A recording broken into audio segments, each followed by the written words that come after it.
Bueno, ¿me escuchan todos? Buenos días, yo soy la cirujano dentista Andrea Camargo Arellano, soy especialista en prótesis maxilofacial por la Universidad Nacional Autónoma de México y pues me invitaron a darle una plática sobre odontología oncológica. Tengo entendido que es para la presentación de su examen de exame, entonces no sé si la mayoría de aquí van a hacer alguna residencia en cirugía maxilofacial o en prótesis maxilofacial, que creo que son los únicos que hacen este tipo de examen. ¿O estoy mal? ¿Odontopediatría también? Muy bien. Eh, es importante esta plática porque no solamente vamos a hablar del cáncer oral, sino también de la rehabilitación. A veces estamos muy acostumbrados a ver a una persona únicamente como boca, como diente, como lengua, pero no sabemos que esa persona o no tiene una vida, tiene familia, tiene un trabajo, y que al momento de padecer cáncer, pues ese entorno en el que él se desenvuelve cambia de manera drástica. Es importante que tomemos conciencia desde un inicio, desde antes de iniciar una especialidad, sobre todo cirugía maxilofacial, porque hemos visto que están muy encaminados a erradicar las patologías como tal y se van a enfrentar también a tratar con médicos cirujanos plásticos, médicos oncólogos, que únicamente su finalidad pues es el de erradicar el cáncer o quitarlo de la boca. Sin embargo, no ven más allá y no tenemos pues un concepto multidisciplinario de esto. Bueno, vamos a empezar. Cualquier pregunta, por favor, me la hacen y espero poder resolvérsela. Bueno, el temario de esta plática es el cáncer en México y sus implicaciones odontológicas, los efectos de tratamiento odoncológicos en boca, como es la quimioterapia y la radioterapia. También hay tratamientos concomitantes donde estos dos se combinan. Los efectos del tratamiento, las recomendaciones generales para el paciente y nosotros como dentistas y las conclusiones. Bueno, vamos a iniciar con qué es el cáncer.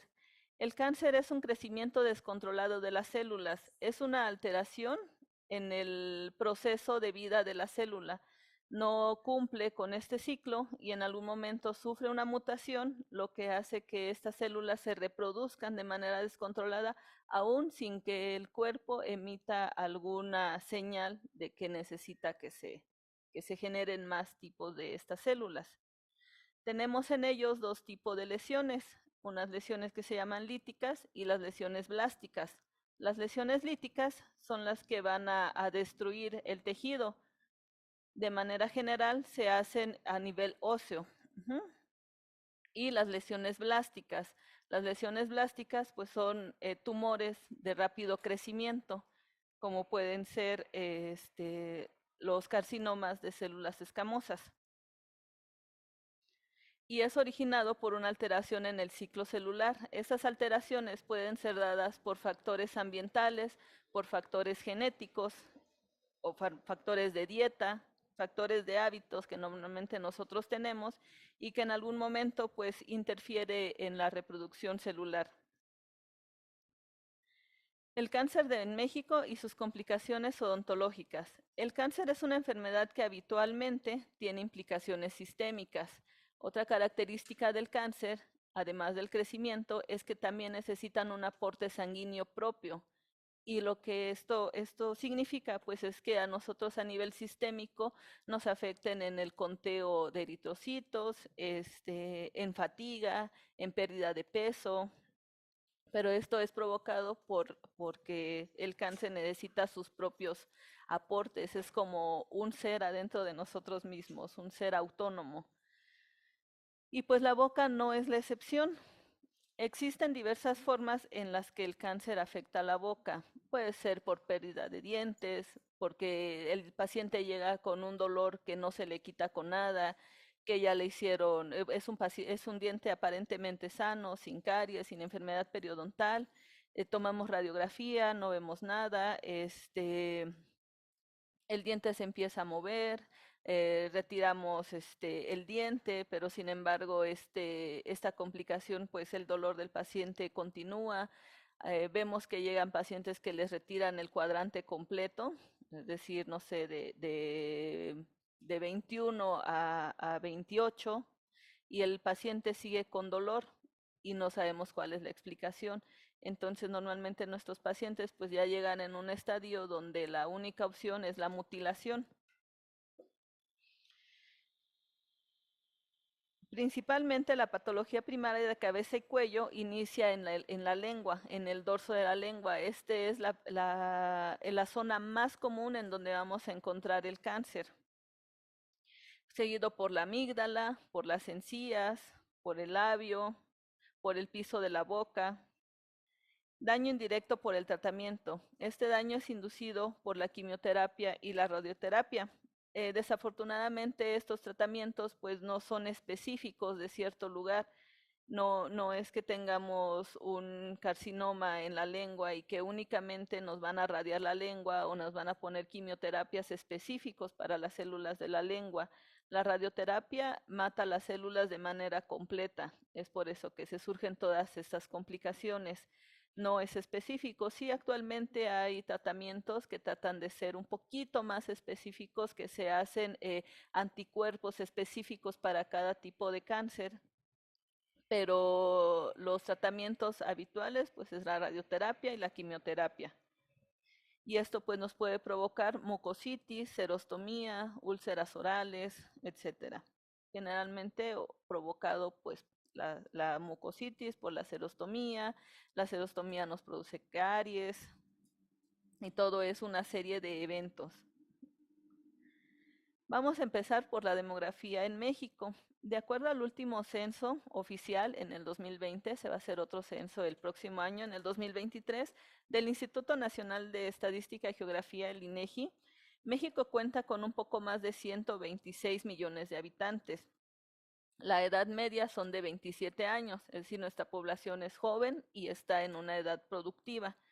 El 7.3 de la población es de 65 años. Aquí ocurre algo curioso. Se estima que la población mayor de 65 años aumentará el 28% para el 2050 y la tasa de natalidad pues ha ido disminuyendo. Ya los objetivos pues de los jóvenes, de las nuevas generaciones, no es tener hijos, no es casarse, algunos los tendrán, pero es casi de forma generalizada que esto ya no es algo que quieran. Al haber una población más vieja, pues el envejecimiento celular también pondera el crecimiento, bueno, o la aparición de cáncer. Es decir, que en el 2050 nuestra población de cáncer va a ser disparada de manera potencial. La situación actual de la oncología en México, el riesgo para desarrollar cáncer, como lo decíamos anteriormente, pues aumenta por la edad. La incidencia y la prevalencia de cáncer aumenta año tras año. Puede ser por hábitos alimenticios, puede ser por hábitos nocivos, por el cigarro, por el alcohol, la radiación que media la aparición de melanomas. Y pues actualmente hay mayor supervivencia de cáncer que hace algunos años. Eso se justifica porque pues hay nuevos tratamientos para ello, y la comunidad médica, la comunidad odontológica y las personas en sí se encuentran más informadas, y ya a lo mejor si les sale un granito que no tenían antes y que les empieza a crecer, no es que digan, ay, sí lo tenía, pero me acaba de aparecer. Ya la gente, las personas tenemos una lesión, inmediatamente pues nos metemos a buscar qué podría ser. Entonces, la intercepción a estadios tempranos de estas enfermedades pues es mucho mejor. Estamos mayor informados y la información está al alcance de todos o de la mayoría. La necesidad de tratamientos de quimioterapia y radiación aumentará exponencialmente en los próximos años. Esto justificado, como ya lo habíamos dicho, por el crecimiento de los casos de cáncer y por el crecimiento de la población, del envejecimiento de la población. La práctica odontológica en pacientes con cáncer aumentará de forma proporcional, es decir, a mayor población con cáncer, pues obviamente ellos van a acudir más a nosotros para hacerle los tratamientos previos a realizarle un tratamiento definitivo, ya sea quimioterapia o ya sea radioterapia o bien un tratamiento concomitante. ¿Alguna duda hasta ahorita? Es lo que hablábamos de anteriormente, el crecimiento de la población oncológica. La base de la pirámide antes se encontraba en un rango de los 0 a los 14 años, es decir, que había población más joven, o sea, la tasa de natalidad era mayor que la tasa de mortalidad. En el 2020 la tasa se encontraba de 0 a 24 años. Empezamos a tener una desaceleración en la natalidad y un mayor tiempo de vida en nosotros para que se fuera compensando la pirámide. Y en el 2019, bueno, la base incluye hasta los 34 años de edad, lo que hablábamos hace rato. La natalidad ha ido disminuyendo y la mortalidad pues también. La expectativa de vida actualmente estará entre los 75 los 80 años, cuando anteriormente pues era de los 45, de los 50 años. Esto por factores de que no teníamos acceso a la mejora a la salud, de que no teníamos acceso a la información. La situación actual de la oncología en México. El cáncer se sitúa como la tercera causa de muerte en México. Esto se vio revertido con la ola de COVID con la que nos enfrentamos los 2 años anteriores. Entonces, desde subió un piso, por decirlo así, y se convirtió en la cuarta causa de muerte en México y subió el COVID al 2000, al tercer piso. Es una causa temporal. ¿Por qué? Porque si se intercepta en estadios tempranos, la mayoría de los cánceres pues se pueden erradicar, aunque casi siempre hay una recidiva, sobre todo en cánceres agresivos como es el osteosarcoma, por ejemplo. En el año 2018, 87.754 personas fallecieron por cáncer en el país. Es muy curioso, o por ejemplo, en el Instituto Nacional de Cancerología, que es un hospital de salubridad en donde puede acudir todas las personas que no cuentan con alguna seguridad social y que pagan una pequeña cantidad de acuerdo a un estudio socioeconómico. Ay, se me fue. Se me fue, sí, perdón. Bueno, es una causa temporal, le digo, llegan ahí y el tratamiento es integral completamente. La mayoría de las personas que llegan a ese instituto pues son personas de escasos recursos y no es que el cáncer pues ataque o que tenga predilección por algún estratus social, ¿no? No es eso, sino que simplemente ellos se ven más con mayores factores de riesgo, cocinan con leña, son más afectos a fumar, son personas que trabajan en el campo, que las radiaciones ultravioletas están de manera directa con ellos y que definitivamente pues no utilizan medios de protección como podría ser el bloqueador solar. Y aproximadamente el 70% de los pacientes con cáncer recibirán quimioterapia. El tratamiento de elección para el cáncer es siempre la cirugía. Si el cáncer es viable, es pequeño y no se encuentra en una zona vital, el tratamiento de elección será la cirugía. Posteriormente se va a reforzar con quimioterapias, se manda a hacer una biopsia, se ve que los márgenes estén limpios de cánceres, pero como una manera preventiva, pues les van a dar quimioterapia. Aproximadamente el 55% de los pacientes con cáncer recibirán en algún momento tratamiento con radiación. Esto depende del estudio patológico que arroje pues el estudio de patología para ver si los márgenes que resecaron son libres de cánceres o no. Muy bien.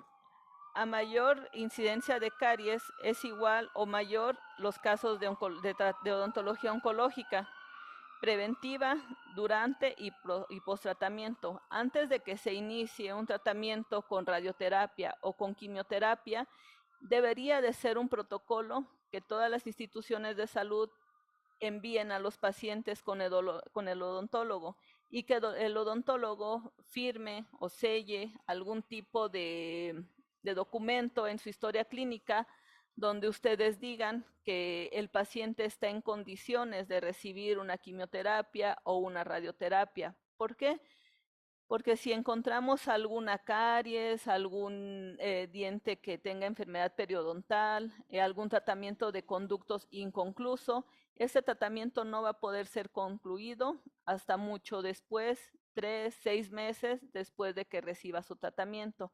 Esto de acuerdo a la cantidad de radiación que reciba el paciente. Para que un paciente tenga secuelas importantes por su tratamiento en la radiación, el nivel de Grace que se le da al paciente debe de ser mayor a 60 Grace. Y pues en el cáncer oral, el tratamiento va de 50 a 70 Grace. Entonces no hay forma prácticamente de que el paciente no tenga repercusiones en su salud oral. Los pacientes con cáncer deben ser abordados con apoyo de un equipo oncológico multidisciplinario e interdisciplinario, con el fin de lograr una atención integral. El tratamiento de cáncer es un tratamiento muy caro para los pacientes que no tienen una seguridad social. No solamente tienen que pagar por la cirugía, tienen que pagar por la quimioterapia, tienen que pagar por la radioterapia, tienen que pagar por los medicamentos. Si ya están en una etapa donde estos tratamientos no son factibles, pues tiene que pagar por sus tratamientos paliativos para curar o para amortiguar un poco el dolor que esto provoca. En la mayoría de los hospitales no hay protesistas maxilofaciales, la verdad es que son muy pocos los que hay y la mayoría de los pacientes que se ven en la necesidad de ser mutilados, pues viven así, mutilados para siempre, con todas las repercusiones que ya vamos a ver más adelante. Y pues esto también repercute en su calidad de vida. Muchas veces llegan los pacientes y no tienen idea de lo que se le va a hacer. A él le dicen, sí, te vamos a quitar el maxilar, te vamos a quitar la porción frontal de tu maxila. Y ellos piensan que, pues como es algo tan habitual tenerlo ahí, pues no le dan mayor importancia. Sin embargo, debemos de saber o sabemos que la boca juega un factor importante en la salud de todos nosotros, desde la nutrición, desde la fonación, desde la deglución. Entonces, al ver estos pacientes con una mutilación maxilar, por ejemplo, o mandibular, pues obviamente su calidad de vida cambia de manera drástica, no solo porque no puede comer, sino porque no puede hablar. La mayoría de estos pacientes, si no cuentan con un manejo multidisciplinario, se ven en la necesidad de que se les coloque una sonda nasogástrica o una sonda gástrica para que ellos puedan comer y bajan de peso de manera pues alarmante. Hay personas que llegan a pesar hasta 40 kilos, pero es por eso, si nosotros tenemos la precaución de recomendar que estos pacientes vayan con un protesista maxilofacial antes de la cirugía, su calidad de vida va a ser muy diferente. La caries en la población de México pues sigue siendo la enfermedad número 1 de boca entre nuestra población. El 90% de nuestra población tiene caries. Las mujeres presentaron un promedio mayor en el número de dientes cariados en comparación con los hombres. No sé, a lo mejor son estos hábitos alimenticios, a lo mejor nuestros cambios hormonales que repercuten en el pH salival. Recordemos que el pH pues es algo muy importante en nuestro cuerpo y que la variación solamente de un valor pues repercute de manera drástica en nuestra salud. A partir de esta situación, a partir de los 50 años, esta situación se revierte. Conforme pasan los años, pues nuestro paladar también cambia, ya no soportamos ciertos alimentos, ya nuestra salud pues requiere un cambio de dieta y esto se ve reflejado también en nuestra salud bucodental. Tanto la caries dental como la periodontitis son las enfermedades orales con mayor prevalencia en la población adulta. Y esto pues fue sacado del CIBEPAP del 2019. Nos dice que de un total de 143.209 pacientes, el 41.7% de la población tenía un periodonto sano. El CIBEPAP es llenado normalmente por nosotros mismos, por los odontólogos en las diferentes instituciones de salud. De 20 a 34 años, 5 de cada 10 pacientes no presentó enfermedad periodontal, si tenemos un periodonto sano. Pero al ser mayor de 50 años disminuye esta prevalencia de periodontitis. A lo mejor tenemos mayor cuidado en nosotros o mayor tiempo para poder ir a revisiones semestrales o nuestra educación a esa edad pues cambia. Prevalencia de gingivitis es mayor al 50% en todos los grupos de edad. La patología del cáncer bucal. El cáncer bucal normalmente o siempre maneja neoplasias malignas de cabeza y cuello. Es muy raro una neoplasia benigna en boca y comprenden entre el 4 y el 5% del total de los cánceres en todo el cuerpo. Esto aumentó en el género femenino. Hace 40 años era de 7 a 1, si 7 hombres padecían cáncer y solamente una mujer no. Y actualmente es de 2.5 a 1, es decir, que aumentó en las mujeres. ¿Por qué se puede justificar esto? Tal vez puede ser en los cambios de hábitos de las mujeres. Queramos o no, hace 40 años, pues nuestra manera de comportarnos como mujeres era más mediada por la sociedad, ¿no? A lo mejor no era tan común que las mujeres fumaran o que las mujeres tomaran, cosa que ahora pues es diferente. El tabaco es cancerígeno en sí, pero al momento de ser combinado con el alcohol, esto se potencializa, su efecto cancerígeno se potencializa considerablemente. Entonces, tal vez esto tiene que ver con los nuevos hábitos que tenemos. El 90% tiene su origen de células epidermoides. El principal cáncer que presentamos en boca es el carcinoma de células escamosas. El 10% solamente son de glándulas salivales, melanomas. El melanoma es un cáncer bastante agresivo. Generalmente es provocado por las radiaciones, por la UV, y inicia en el labio, aunque también puede haber en encía o en piso de boca. El cáncer de cabeza y cuello se encuentra dentro de los 10 cánceres más comunes y se diagnostican ya en etapas pues tardías. Es muy curioso ver cómo llegan los pacientes que iniciaron con una úlcera que no les dolía y así estuvieron 15 días, un mes, hasta que finalmente el paciente llega con una lesión blástica de tal tamaño que no puede ni hablar, no puede comer, no puede ni siquiera cerrar la boca. A mí me llama mucho la atención que los pacientes pues lleguen en esos estadios, ¿no? de crecimiento de cáncer. El sitio más común es el borde lateral de la lengua. Para esto, nuestra cavidad oral se dividió en subsitios, que es el labio inferior y superior, la lengua, el suelo de la boca o el piso de la boca, la encía superior e inferior, la mucosa bucal, el trígono retromolar y el paladar duro. Estas son las zonas anatómicas de nuestra boca. Para llegar a a una detección temprana del cáncer, es importante que cuando el paciente llegue hagamos una valoración de cabeza y cuello. Y como casi en todas o en todas las enfermedades, la piedra angular es nuestra historia clínica.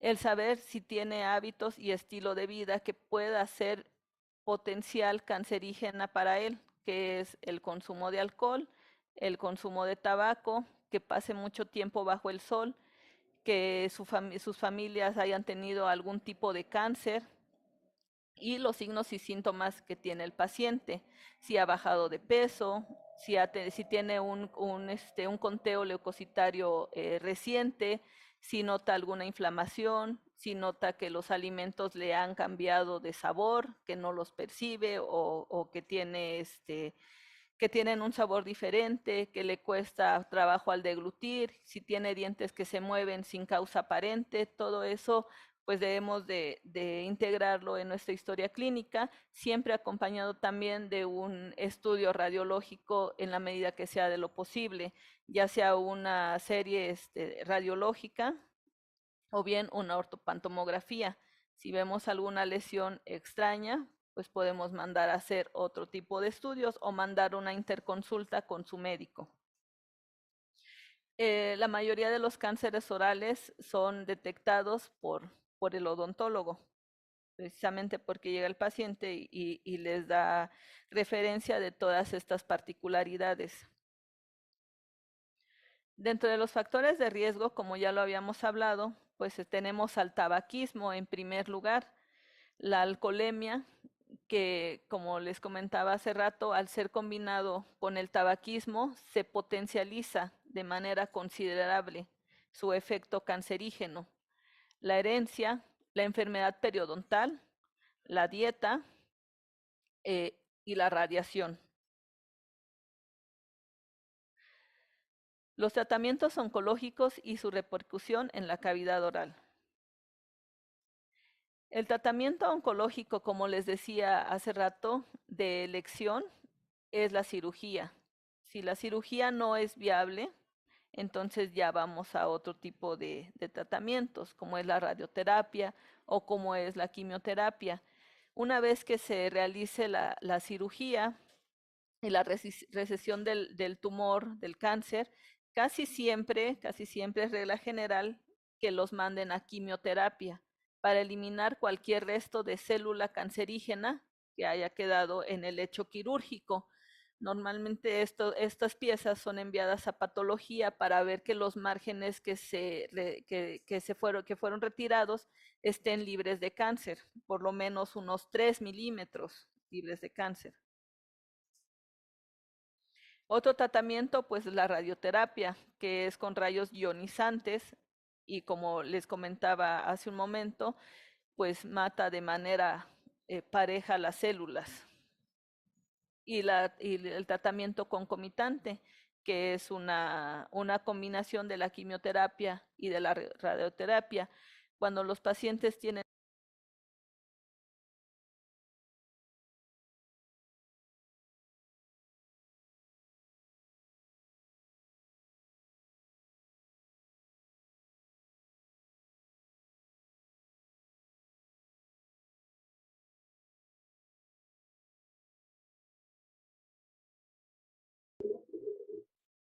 Creo que no se escucha.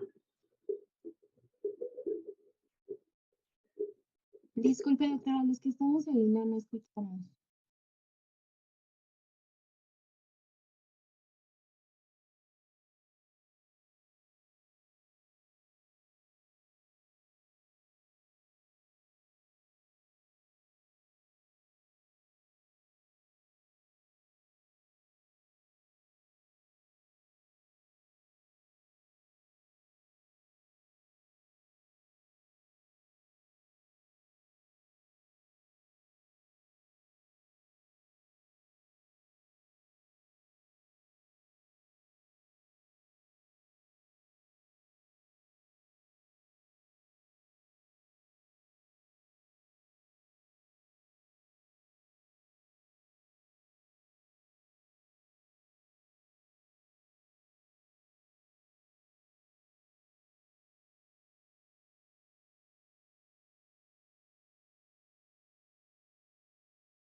Sí. Ah, sí, gracias. Muy bien. ¿Alguna pregunta hasta aquí? ¿no? Muy bien. Bueno, la radioterapia en cavidad oral, la unidad medida o que mide la radiación son los grays. Como les platicaba anteriormente, a partir de los 60 grays se presenta la mayoría de las complicaciones. Pero como también mencionabas hace rato, la dosis más común utilizada en cánceres de cabeza y cuello van de los 40 a los 70 grays. Es decir, como comentábamos, es muy complicado que un paciente sometido a radioterapia no tenga complicaciones en cavidad oral. Estas complicaciones pues son las mucositis, las candidiasis, las disgeusia, caries, osteoradionecrosis, que otros le llaman osteomielitis, necrosis de tejidos blandos, pérdida de soporte periodontal, trismus y serostomía. Pareciera que no, pero es bastante común el trismus. Es algo que debemos de atacar con mayor importancia, creo yo, que las anteriores, porque si nuestra apertura bucal disminuye más de 20 milímetros, es muy complicado, es casi imposible lograr que el paciente recupere una apertura normal. Y también es muy complicada su rehabilitación, pues porque a veces es casi imposible tomarles una impresión para mandar a hacer prótesis en ellos. Hay pacientes que abren, no sé, 5 milímetros, 10, que apenas sí pueden masticar. Entonces, si nosotros hacemos conciencia en el paciente y le decimos, te vas a someter a radioterapia, te va a provocar trismus, no vas a poder abrir la boca, te va a doler al momento de abrir, el paciente pues obviamente no quiere abrir porque le duele, pero es importante concientizar al paciente de que tiene que hacerlo a pesar del dolor. Si el trismus no se rompe en este momento, les repito, después es muy complicado, es imposible lograr que un paciente abra la boca, ni siquiera con tratamientos quirúrgicos. Los criterios de evaluación odontológica pre-radioterapia. Si tenemos el paciente tiene la suerte, tiene la fortuna de que su oncólogo médico, su oncólogo quirúrgico lo mande al odontólogo, debemos de iniciar, como lo habíamos platicado, con la historia clínica. Recalco la importancia de preguntar sus hábitos, su dieta, cada cuánto come, el examen bucodental por las zonas anatómicas que ya platicamos anteriormente, que es el labio, la encía, la lengua, piso de la boca, el trígono retromolar. Todo eso debe de ser evaluado de manera minuciosa. La ortopantomografía y la serie periapical para ver si tiene lesiones cariosas que no se ven, que son las clases 2 de manera normalmente son ellas. Si nosotros detectamos caries, hay que retirarlas sí o sí. Si ya es primordial que reciba un tratamiento de radioterapia porque esto implica que se mejore o no su calidad de vida, si vemos un resto radicular, pues tenemos que hacerle endodoncia, aunque vaya en contra de todos los principios, ¿no? Lo importante es eliminar los focos de infección en el paciente. Si vemos un dientito que es, no sé, movilidad grado 2, pero que sabemos que en un futuro va a repercutir en su salud o esa movilidad se va a incrementar porque es pilar de una prótesis o porque simplemente está en la zona de radiación, pues tenemos que ser muy radicales en el tratamiento.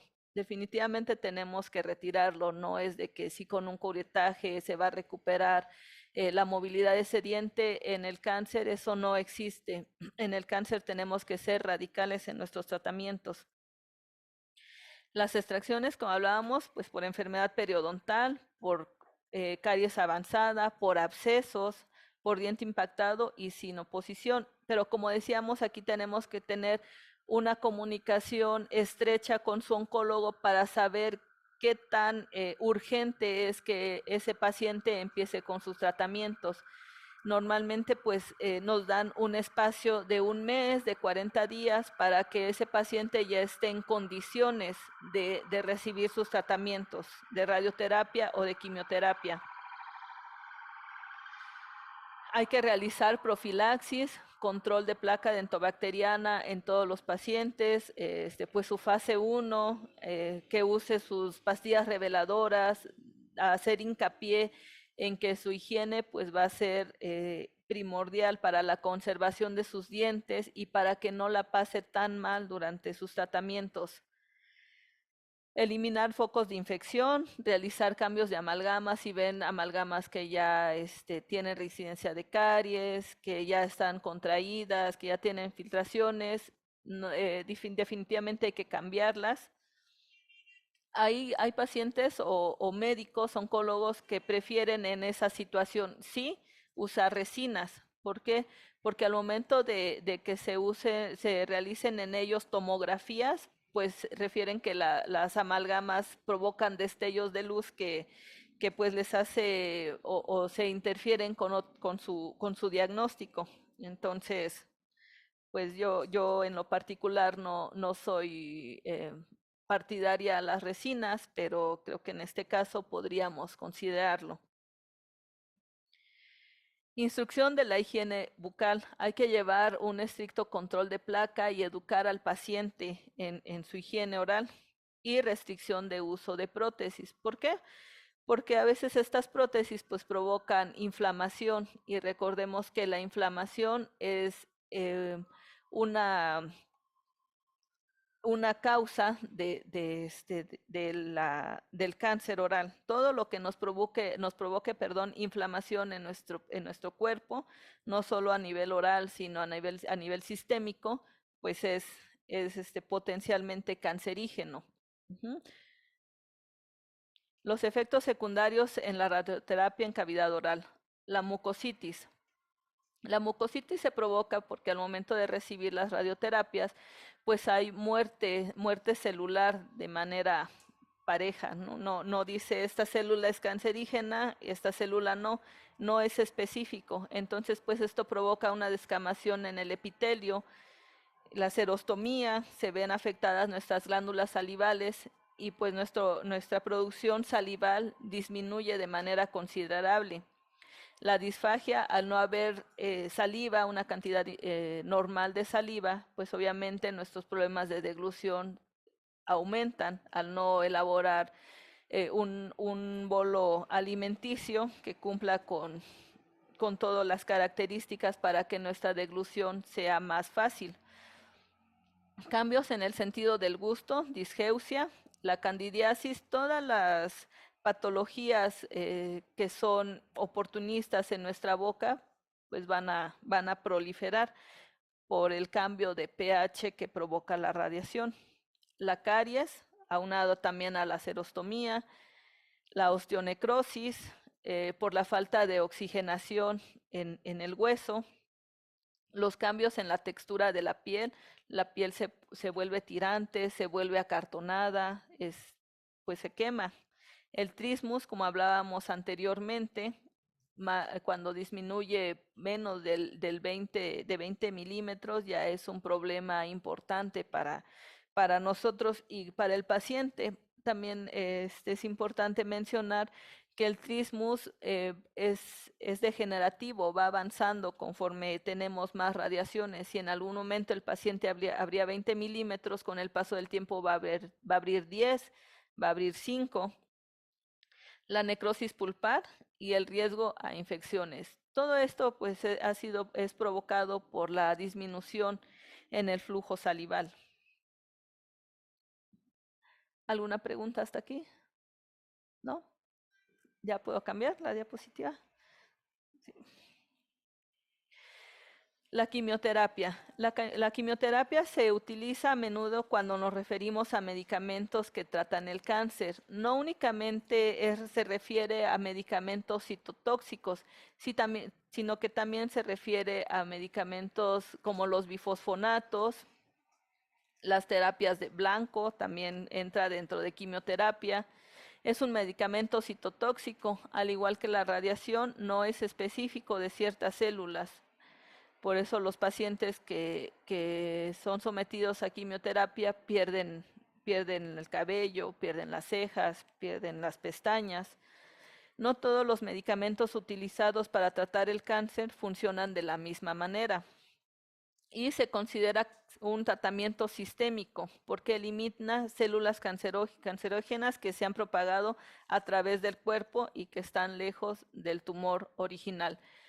En esta parte, el cáncer actúa de una manera pues particular. Crece en un lugar, crece en un sitio, la mutación celular se da en un sitio específico, hablemos por ejemplo de pulmón,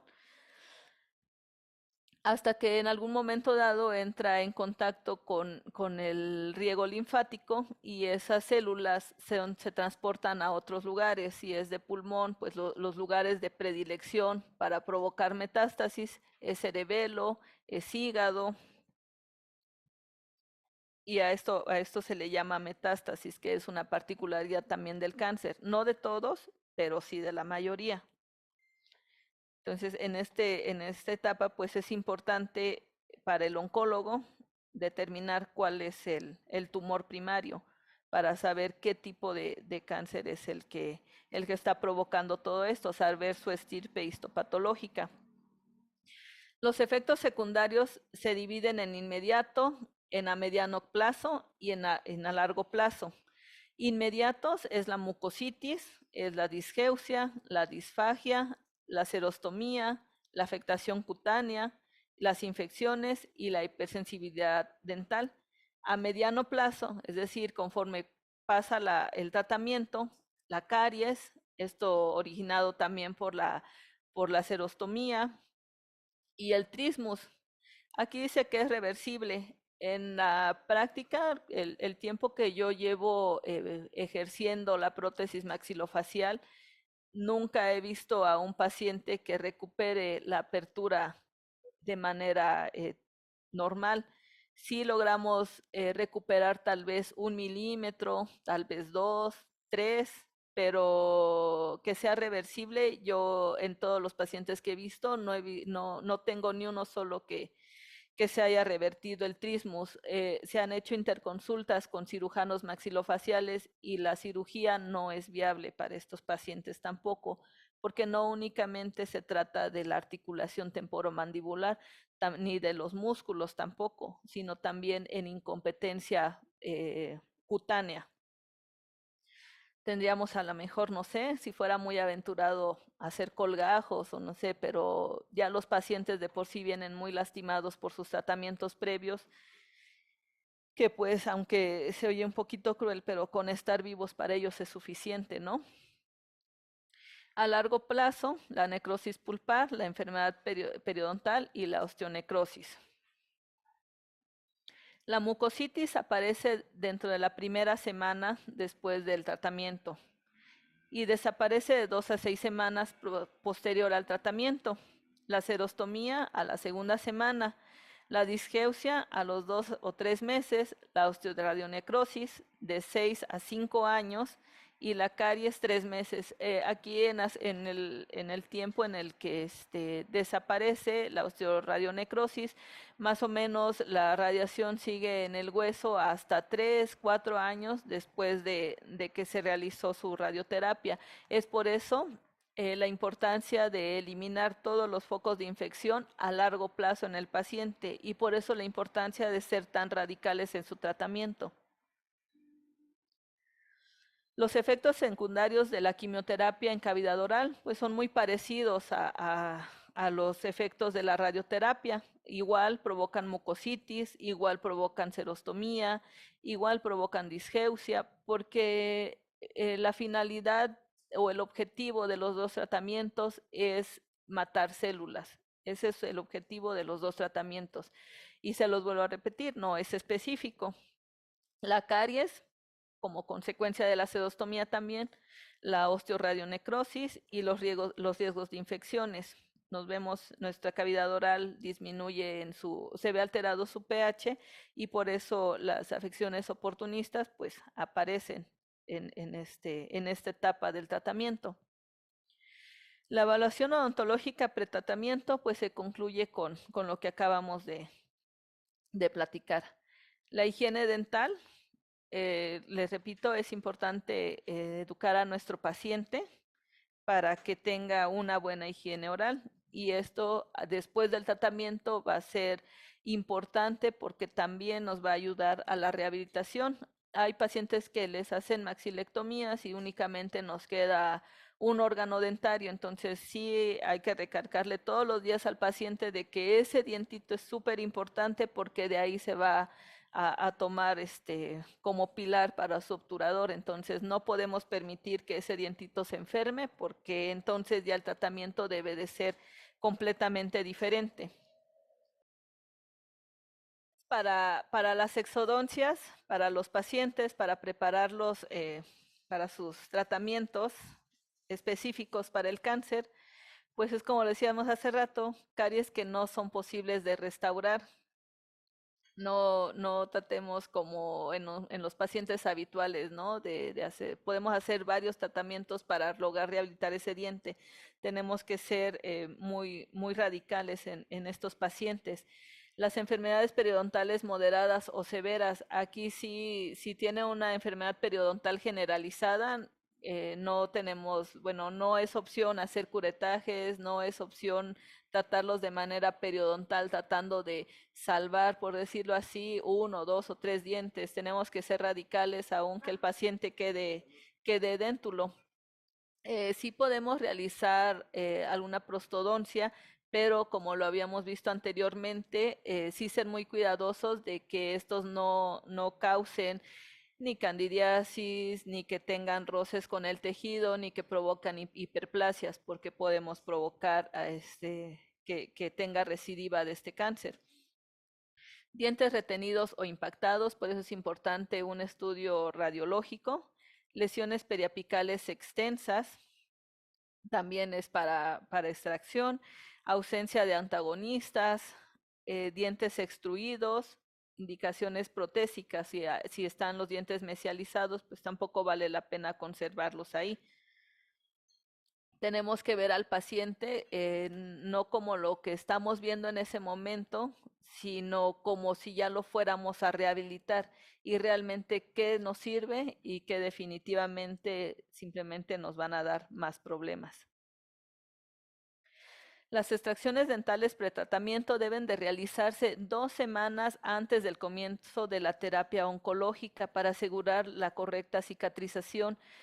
La radioterapia provoca una hipoxia en el hueso y una disminución en las células osteoblásticas y osteoclásticas, y eso pues no nos permite una correcta regeneración ósea. Es por eso que debemos de realizarlas antes de que inicie con su tratamiento. Si en el campo de radiación hay un implante dental, hay que valorar su osteointegración, ya que se sabe que los metales causan sobredosis de radiación en la zona. Sí es muy complicado retirar un implante, pero sí hay que valorarlo esto con el implantólogo o con el periodoncista para que él nos dé su perspectiva del tratamiento. Podemos cambiar la diapositiva.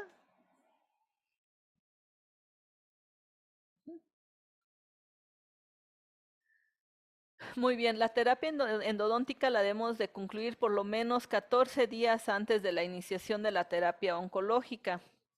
Realizar apicectomías o extraerse, ya que estas lesiones pueden ser de donde está la defensa y la agresión están en equilibrio, pero cuando el paciente queda inmunocomprometido se reagudiza el proceso. Dientes con pronóstico pulpar o periodontal desfavorable. Por lo menos hay que ver la perspectiva de este diente un año en boca. Si vemos que ese diente, su perspectiva es menor, pues hay que extraerlo. Con esto terminamos la evaluación odontológica durante el tratamiento. Muy bien, durante la radioterapia o quimioterapia, debe de haber una estrecha comunicación entre el oncólogo con nosotros y su médico también. No realizar, una vez iniciado el tratamiento, no debemos de realizar extracciones. Debemos de mantener húmeda la boca con agua fría, utilizar agua fría o hielo.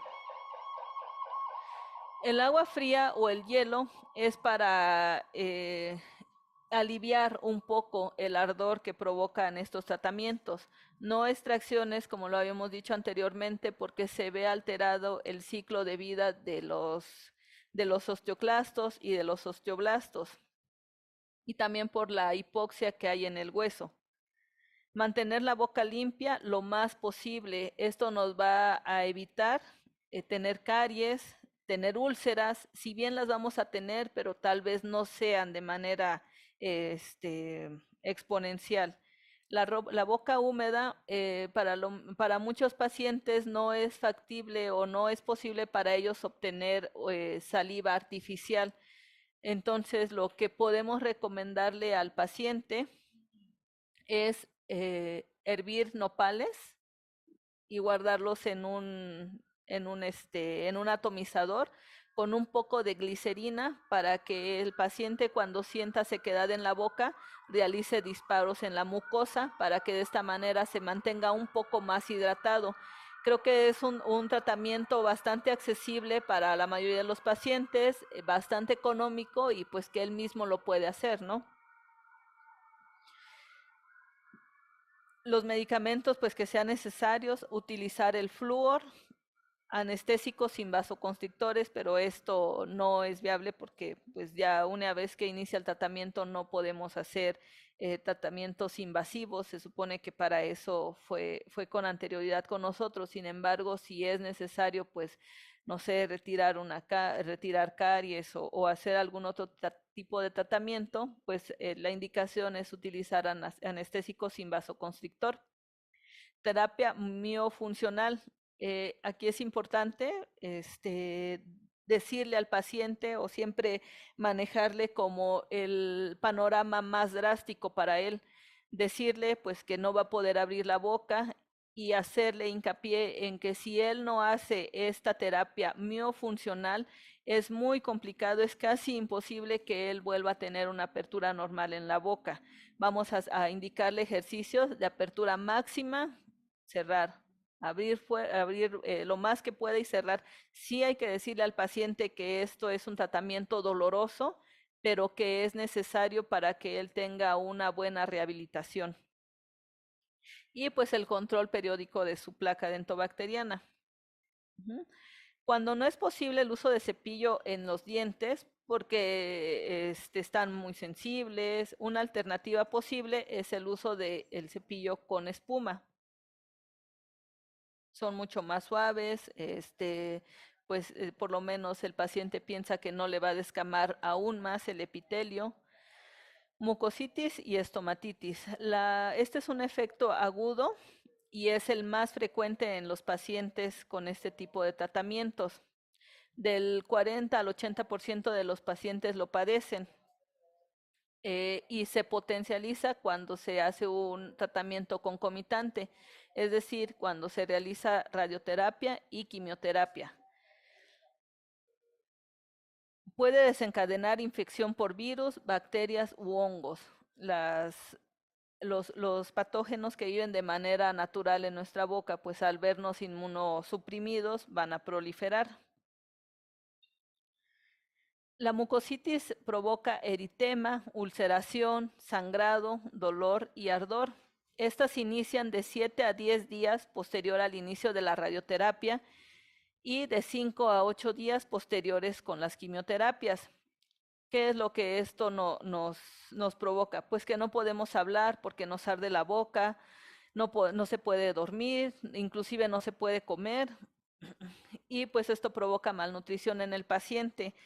Casi siempre que un paciente va a iniciar con un tratamiento de este tipo, yo trato de recomendarles, pues a diferencia de otros pacientes, que suban de peso, porque van a tener una pérdida importante de él durante su tratamiento. Entonces, si nosotros le decimos al paciente, le esperan días difíciles, va a bajar de peso, necesito que ahorita coma súper bien, que llegue con un buen peso a sus tratamientos, es importante para que la repercusión en su salud pues no sea, pues, si se puede decir así, tan significativa en él.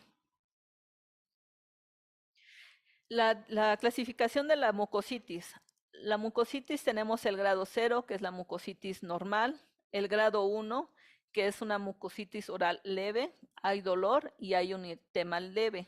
Más que dolor es un poco de ardor. El grado 2, que es la mucositis moderada, provoca eritema también y ulceración, pero sí puede comer el paciente. A veces en este tipo de pacientes, antes de que coman, también les recomiendo que hagan un enjuague con benzocaína para que puedan deglutir un poco mejor o que sea menos molesto el paso de los alimentos en sus mucosas. El grado 3 es una mucositis grave, hay eritema extenso, casi toda la mucosa está lesionada y ulceración grave, pero y solo tolera la dieta blanda. En el grado 4, salud, a diferencia del 3, la alimentación ya no es posible en el paciente, por eso le digo que bajan bastante de peso, no toleran la comida. Y algo que yo he notado en los pacientes con este tipo de afecciones es que no solo se deprimen por la enfermedad, su depresión aumenta cuando ya no pueden comer. Si un paciente ya no puede comer, eso les deprime bastante. Pareciera que no, pero lo que les digo es cierto. Muy bien, en el tratamiento de la mucositis, pues vamos a usar la saliva artificial o bien el tratamiento que les di con anterioridad, el del nopal con glicerina para que se hidraten sus mucosas. Vamos a hacer enjuagues con bicarbonato de sodio, esto con la finalidad de regular el pH salival, o bien hacer los colutorios o la solución Filadelfia, nistatina con Melox, lidocaína y difenhidramina. Esto para que, dígame. Sí, claro, sí. Ujú. Puedes evitar también la ingesta de irritantes, toda la boca está herida, eliminar el alcohol, eliminar los enjuagues bucales con alcohol, ácido, café o comida muy caliente. También es recomendable, como veíamos en la diapositiva anterior, pues utilizar o tomar agua fría o utilizar hielo para aliviar un poco el ardor. A nosotros muchas veces nos solicitan, nos piden que hagamos posicionadores para radioterapia. Esto es con el fin de evitar, por ejemplo, si vamos a irradiar la mandíbula, evitar que en el rango de radiación se incluya también el maxilar. Entonces hacemos estos posicionadores para que en el momento que el paciente recibe la radiación, pues sea como más localizada y el maxilar quede arriba o viceversa. Son dispositivos pues bastante sencillos, como pueden ver se puede hacer con un guardo oclusal, los dos bajar los acetatos y colocar ahí acrílico termocurable para poder mantener en una sola posición la boca. Ujú. Y esa parte, supone que lo ponen en la boca y es para. Se me acaba de correr. ¿Tiene algún efecto si le ponen plomo o algo? No, de eso depende del oncólogo, del radiooncólogo. Ellos normalmente nos piden qué es lo que necesitan. El uso de placas de plomo es más común al momento de radiar, por ejemplo, melanomas muy cercanas al globo ocular, donde o sea, sí tienes que separar completamente el globo ocular de la radiación. Entonces hacemos unos dispositivos que se llaman protectores oculares, que es una placa de plomo que cubrimos con acrílico, los pulimos bastante bien para que el paciente pueda tolerarlo. Al momento de la radiación se le coloca en el ojo y eso evita que la radiación entre en contacto con la mucosa del globo ocular. Sí, sí lo hacemos, pero sobre todo es en pacientes con melanomas muy cercanas al globo ocular. Sí, por eso hay que tener un, una comunicación muy íntima con el oncólogo del paciente. En el caso del INCAN, pues teníamos la facilidad de bajar con el oncólogo, presentarle al paciente que él mismo nos había referido, pero para que lo ubicara y él nos decía, sí, necesito esto, entonces te ajustas a lo que él necesita, porque finalmente pues es donde él considera que va a tener el rayo de acción. Ujú. Doctora, ¿Mande, perdón? doctora, ¿Sí? disculpe, Ok. ¿esos que dice son los stents o son, o sea, los del ojo o son los que puso en la diapositiva anterior? Aquí no viene una imagen de los protectores oculares. Este es únicamente un posicionador para radioterapia, pero estos no nos los piden con plomo. Hay veces que sí, pero en los casos, bueno, en las imágenes que tenemos aquí, ninguno de los dos tiene plomo. Lo que le comentaba a su compañero era referente a protectores oculares que se utilizan en pacientes con melanomas de piel muy cerca al globo ocular, donde la radiación va a ser en esta zona y el oncólogo, el radiooncólogo requiere que no haya daño en el globo ocular. Entonces nosotros hacemos estos protectores oculares cuya finalidad pues es evitar la radiación en el ojo. Esto es con una placa de plomo, pero cubierta con acrílico. ¿Son Ese es los un que se dispositivo llaman, diferente. son los que se llaman stents, los del ojo? No. Los stents son normalmente de acrílico, no se realizan con plomo, no lleva plomo y la finalidad de los stents es llevar las agujas de las radioterapias a un lugar específico.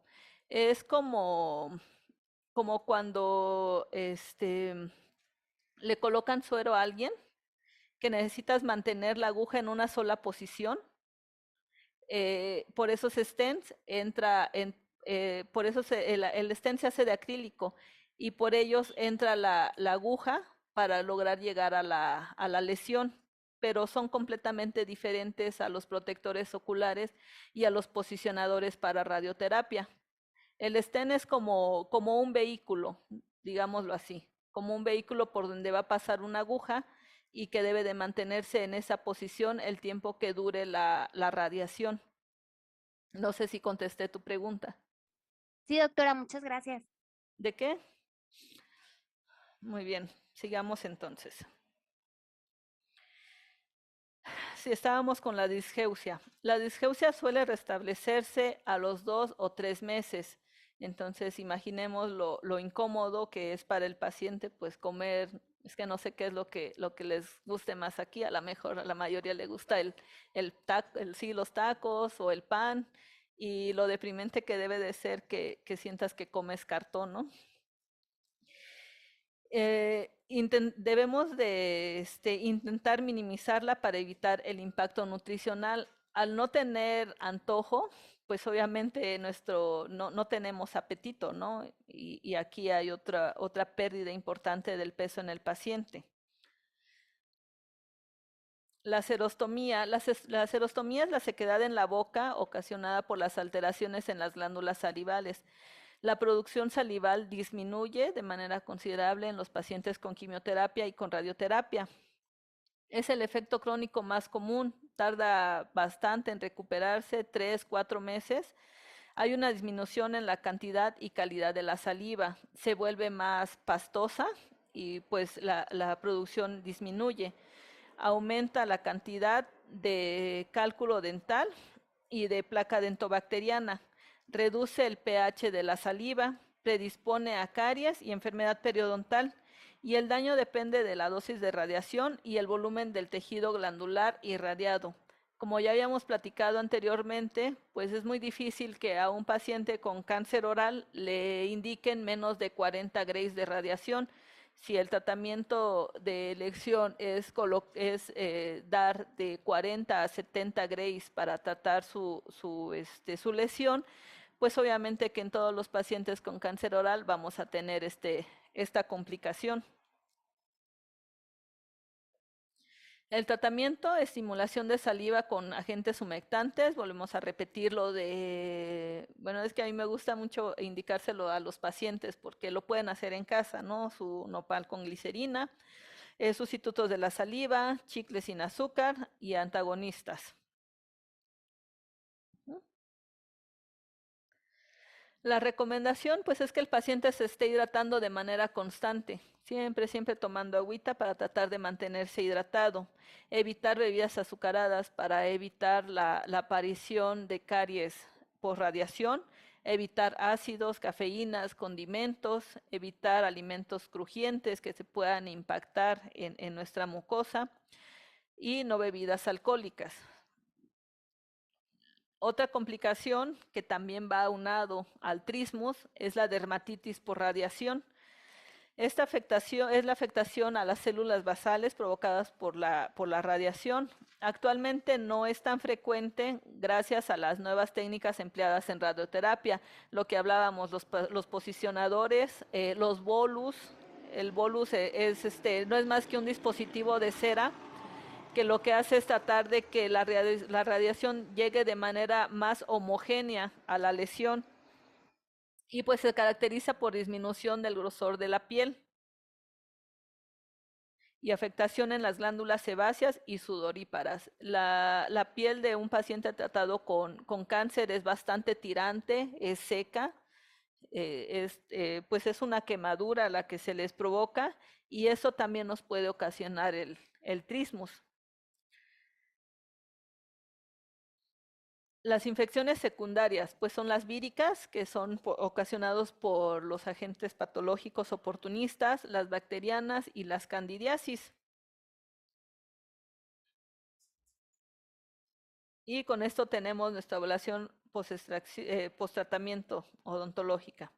Una vez terminada la radiación, el control clínico es muy importante para el paciente cada 6 meses. Igual seguimos como si fuera desde el principio con su control de placa, evitando agentes infecciosos, haciendo énfasis en su higiene oral.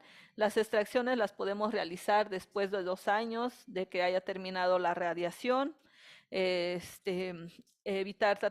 Podemos continuar con los tratamientos invasivos, con profilaxis antimicrobianas, anestésicos sin vasoconstrictor, continuamos, flúor permanente y alivios paliativos para la serostomía. Recordemos que la serostomía es la complicación que más tiempo tarda en desaparecer en los pacientes con este tipo de tratamientos.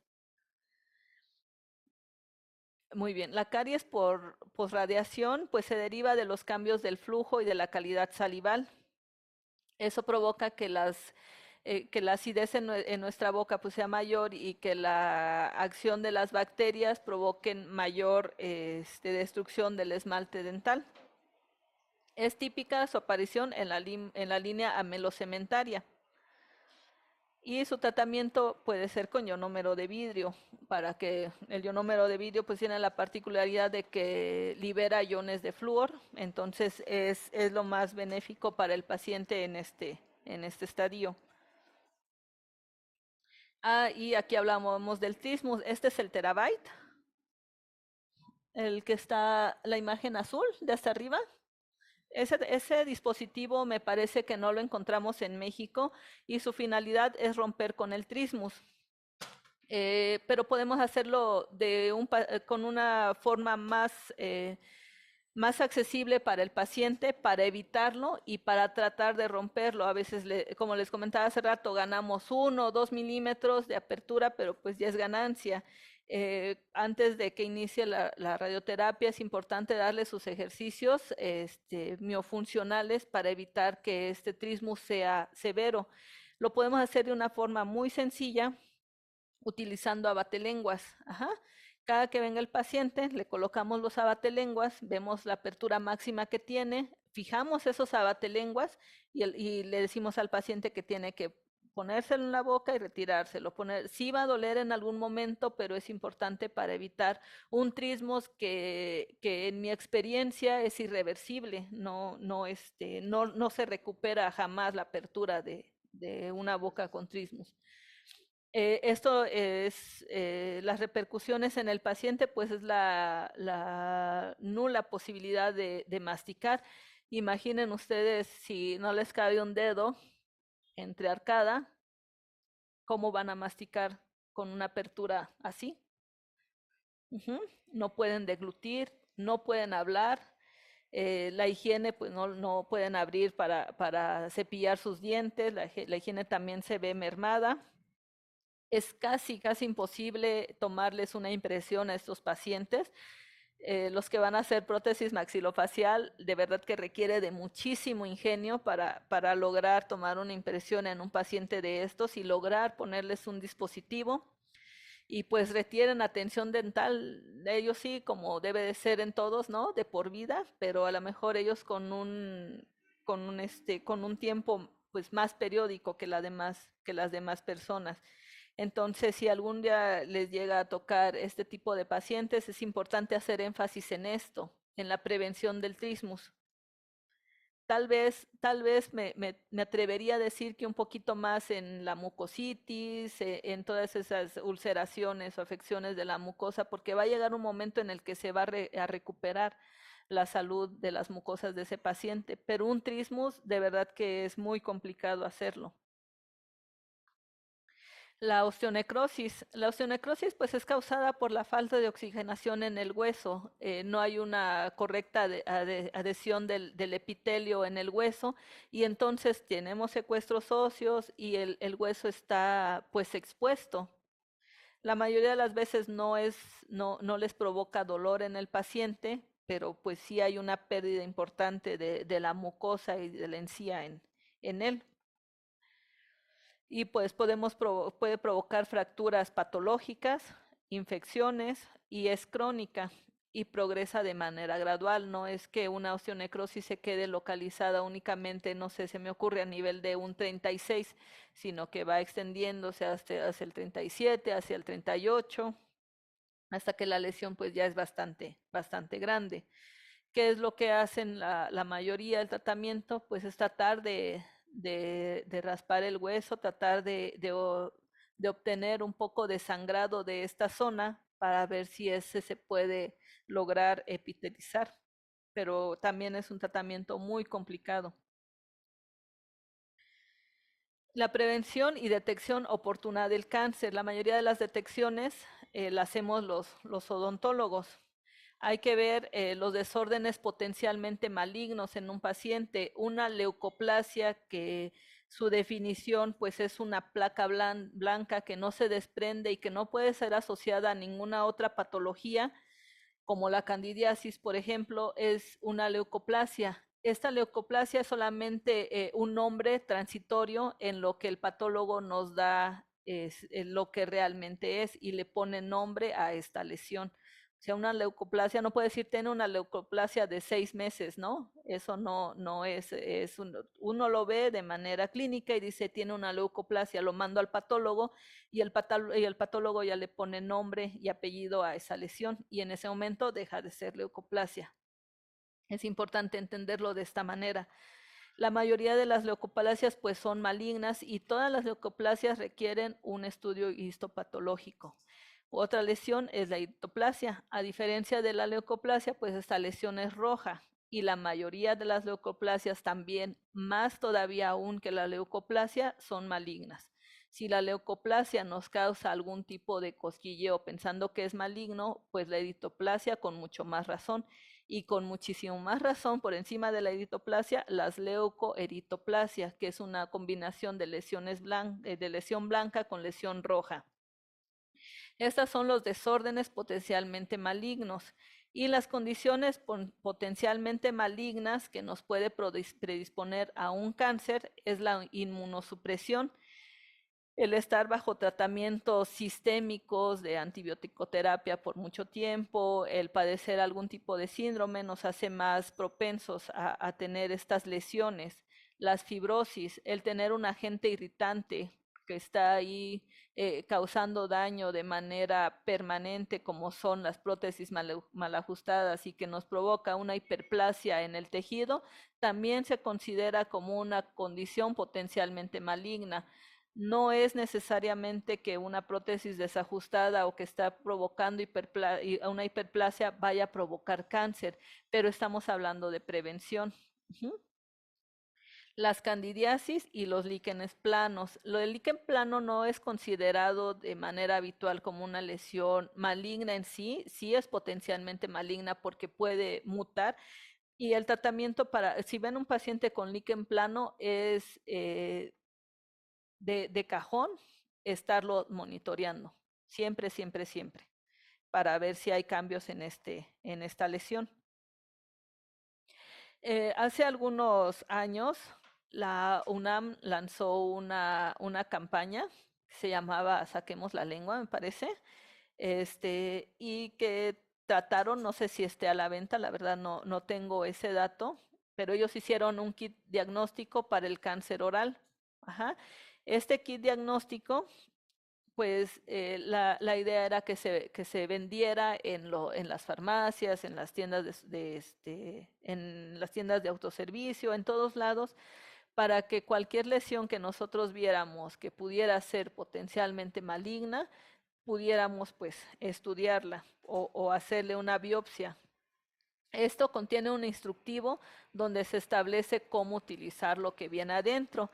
Y adentro pues tiene unos frascos con ácido acético y azul de toluidina. Esta sustancia, el azul de toluidina, ha sido utilizada durante mucho tiempo para diagnosticar, por decirlo así, de manera eventual, una lesión maligna. Esta sustancia, al contacto con lesiones malignas, se expone su color. También viene un punch desechable y estéril y 2 frascos de formol para que ahí coloquen su biopsia. La idea pues era bastante accesible porque yo compro mi kit, me tomo mi biopsia, me comunico vía WhatsApp, vía correo electrónico, con una foto siempre, la envío a la Facultad de Odontología, a su departamento de patología, ellos lo reciben mi biopsia y en un día no sé si era aventurado, ellos estaban en condiciones de darnos un diagnóstico. No sé, la verdad no sabría decirles si este programa tuvo repercusiones, si este programa está implementado, no sé, la idea era esa, a mí se me hacía bastante, bastante bueno, para poder interceptar un cáncer en un estadio temprano. Bueno, ahora vamos a hablar de la prótesis maxilofacial, que es a lo que básicamente yo me dedico. La prótesis maxilofacial, pues es el arte y ciencia de la odontología dedicada a la rehabilitación de estructuras perdidas. Cuando un paciente es mutilado y ya no se le da una opción quirúrgica, que el cirujano plástico diga, puedo rehabilitar esto, entonces hay que rehabilitar al paciente con prótesis. La finalidad es restablecer la función y estética en la medida de lo posible del paciente. Recordemos la definición de salud. ¿Alguien se acuerda? Definición de salud de la OMS. Que no solamente es la ausencia de enfermedad, sino que es un bienestar en todos los ámbitos de un ser humano. Y dentro de ello significa pues sentirnos bien también con nosotros mismos, el poder salir a comprar las tortillas o el poder salir a, no sé, a comprar un refresco a la tienda, eso también es salud en nosotros. Pues lo primero que vemos en un paciente, en una persona, perdón, es su rostro. No hay otra característica que pueda manifestar mejor nuestros sentimientos que nuestra cara. Si estamos contentos, lo notamos, si estamos tristes igual, enojados.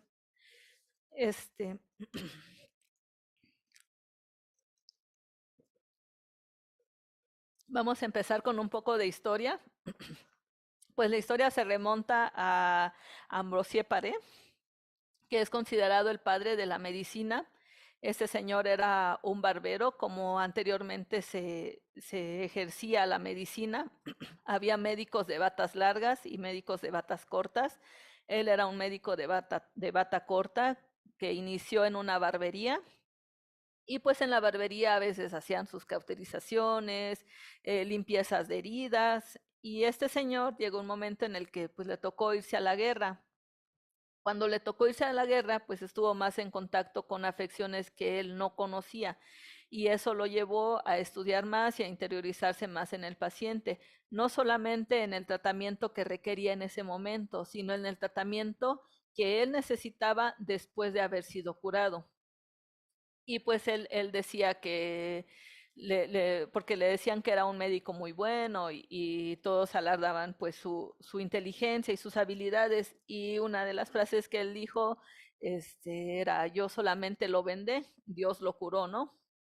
Él utilizaba pues prótesis elaboradas de caucho y de goma, pero las guerras pues a veces también traen cosas buenas, como es el desarrollo en la medicina y en la tecnología, y la Segunda Guerra Mundial no fue excepción de esto. Durante la Segunda Guerra Mundial surgieron varios materiales que nosotros usamos en la actualidad para poder rehabilitar al paciente, como es el látex, como es el acrílico. La rehabilitación debe ser multidisciplinario. De manera ideal, el oncólogo nos manda al paciente antes de que le hagan la cirugía y nosotros pues hacemos la planeación de cómo va a ser su rehabilitación. Es nuestra obligación ir con el oncólogo y preguntarle hasta cuándo es considerada la recesión del maxilar, por ejemplo, pongámoslo así, o si le va a hacer una rinectomía, o si le va a hacer algún tipo de mutilación en el rostro. Es importante preguntarle cuál es el plan de tratamiento quirúrgico. Una vez que el oncólogo nos dice más o menos en un estimado hasta dónde va a resecar, pues nosotros podemos tener una idea de qué es lo que va a necesitar el paciente.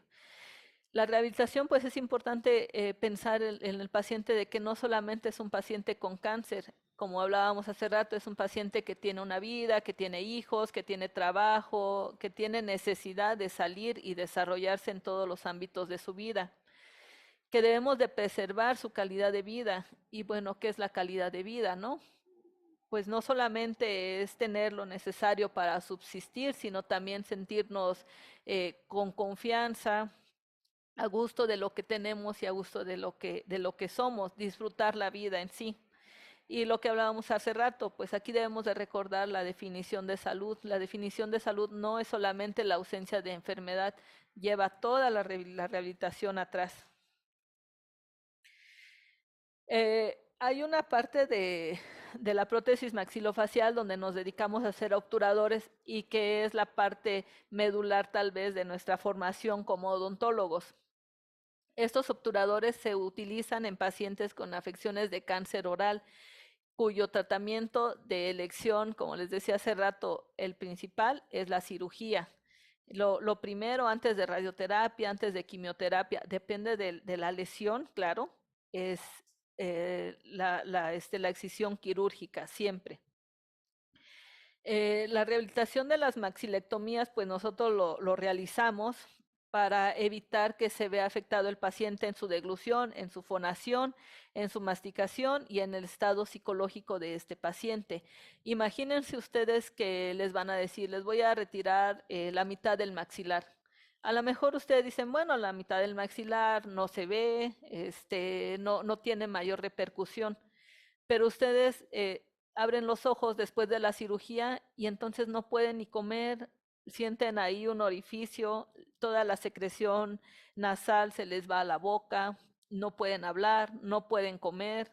Y el pensar que solamente era una maxilectomía, pues ya se convierte en una tragedia, ¿no? En toda su vida. Entonces, pues repercute en toda la salud del paciente. El primer obturador que nosotros realizamos es un obturador quirúrgico. El paciente, como les platicaba, llega a nosotros con la lesión, tomamos una impresión, vamos con el oncólogo, le preguntamos hasta dónde piensa resecar y hacemos este obturador quirúrgico. Hay dos tipos, el primario y el tardío. Y el primario se utiliza inmediatamente después de la cirugía, inclusive entramos a quirófano con los cirujanos.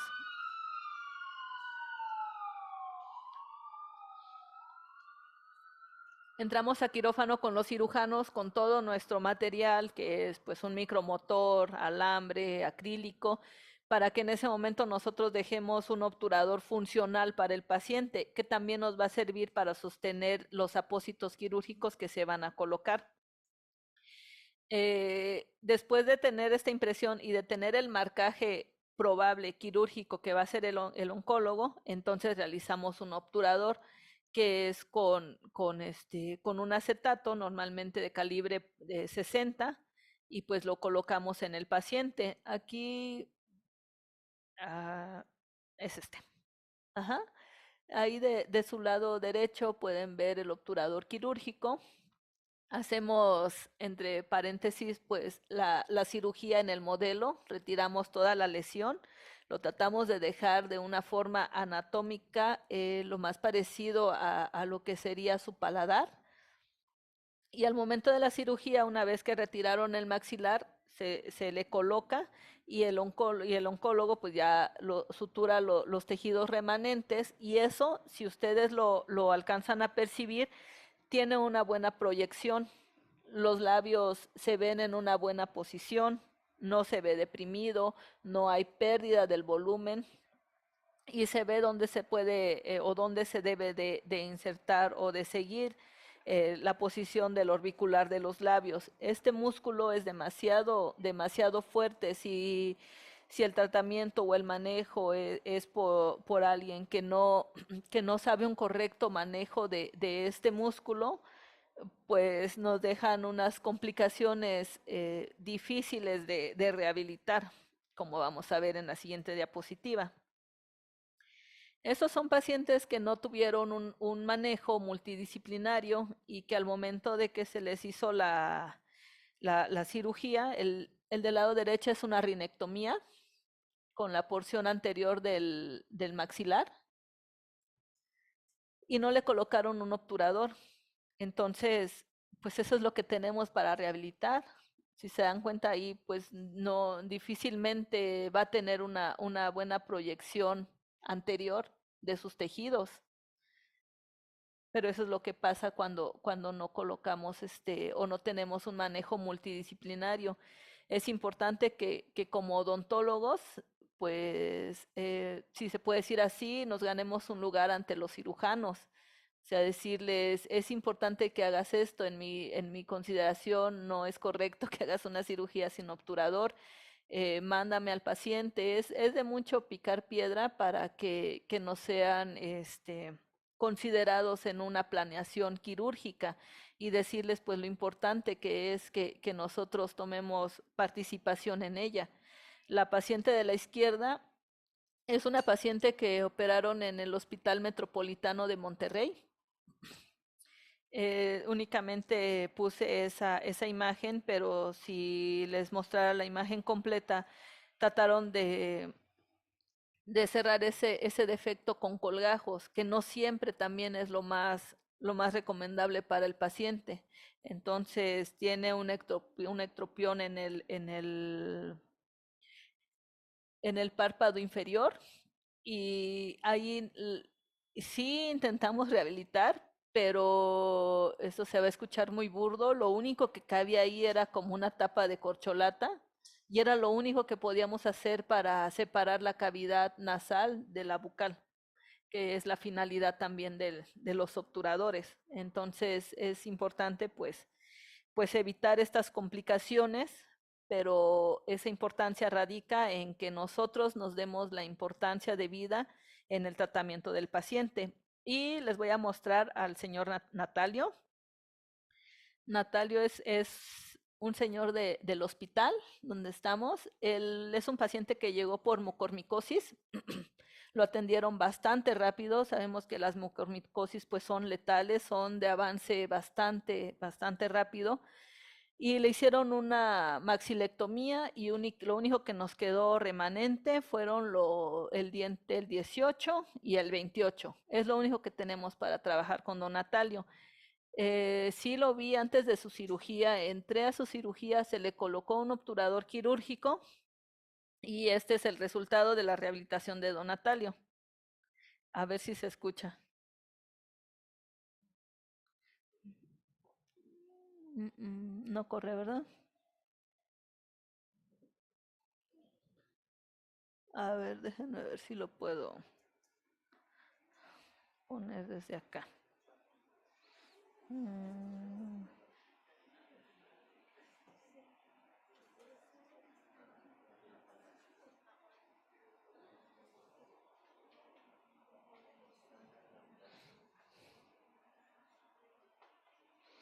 Bueno, les presento, bueno, Alejandra Chan.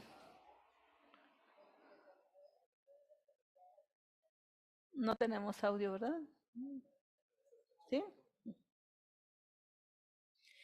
Alejandra Chan es una paciente que no vi, o sea, ya le di tratamiento después de su cirugía, entonces la lesión, bueno, ¿cómo está? ¿En qué condiciones está? No tiene labio.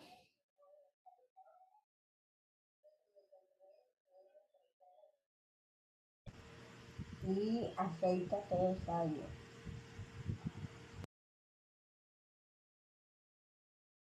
Vamos a ver si esta es Alejandra Chan, no sé qué.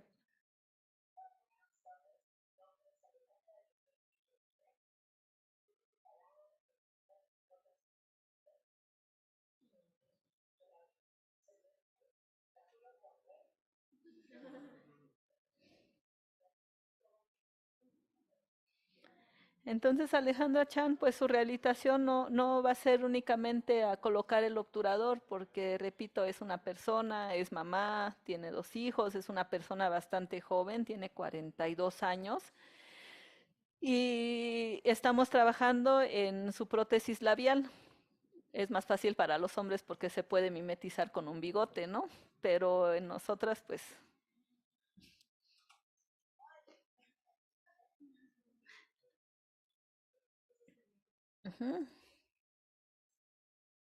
Ese es un defecto combinado, un defecto facial. Esto obviamente es de internet.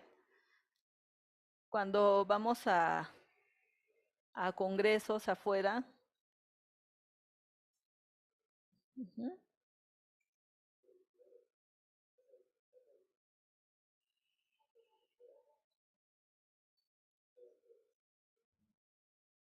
Y bueno, así se ven nuestros pacientes.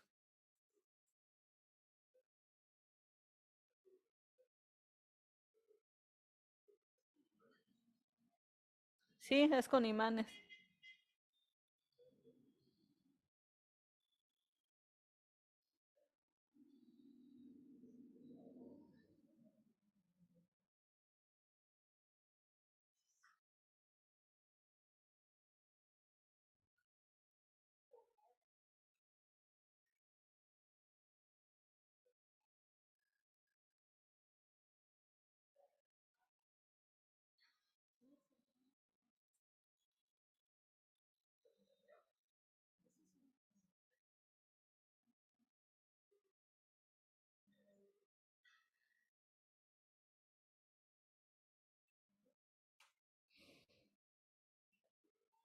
Ahí no sé dónde está don Natalio.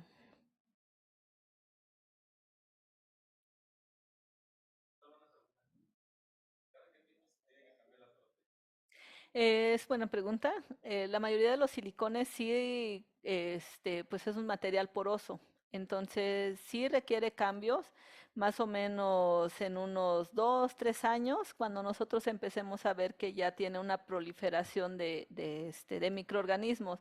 Sin embargo, y no quiero escucharme como que minimizo las cosas, pero sabemos que la boca es una pues es de los lugares más contaminados del cuerpo, ¿no? Entonces, así como tener un estricto control de la higiene o pensar que esas proliferación de bacterias que normalmente son bacterias que viven dentro de nosotros, pudiera provocar alguna complicación en los pacientes, no las provocan, pero sí generalmente se cambian porque pierden la coloración, las prótesis, o porque ya están con una capa pues considerable de microorganismos. Entonces en ese momento se cambia más o menos, te digo, 2, 3 años, depende de cómo sea el manejo también del paciente, del lugar donde viva, si vive en un lugar muy frío, si vive en un lugar con mucho calor. Si vive en un lugar con mucho calor, pues obviamente la proliferación va a ser más temprana a un paciente que vive en un lugar donde hace frío.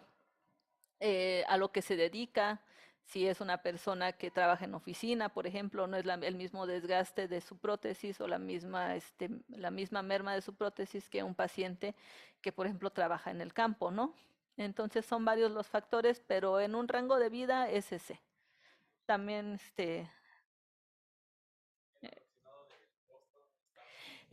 sí, la prótesis maxilofacial es muy cara afuera. La mayoría de los pacientes son tratados de manera institucional.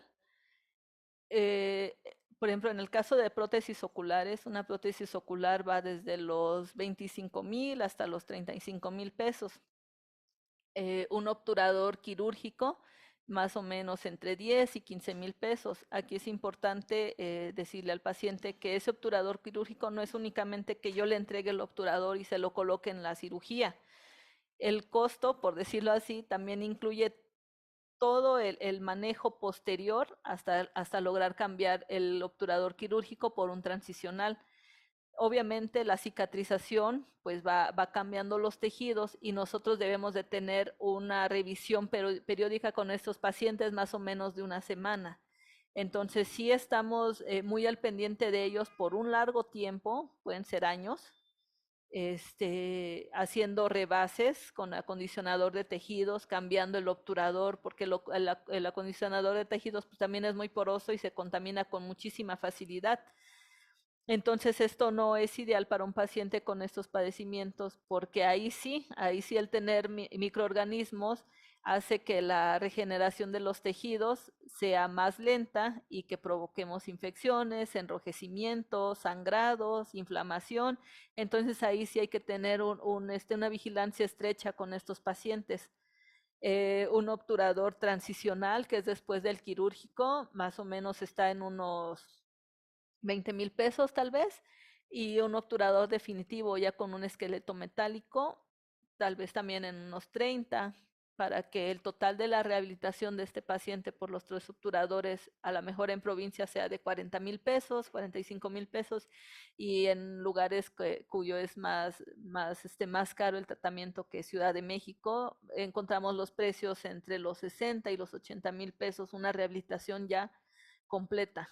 Está hablando de obturadores. Eso es privado. Sí, sí, a nivel institucional, pues obviamente no genera ningún costo.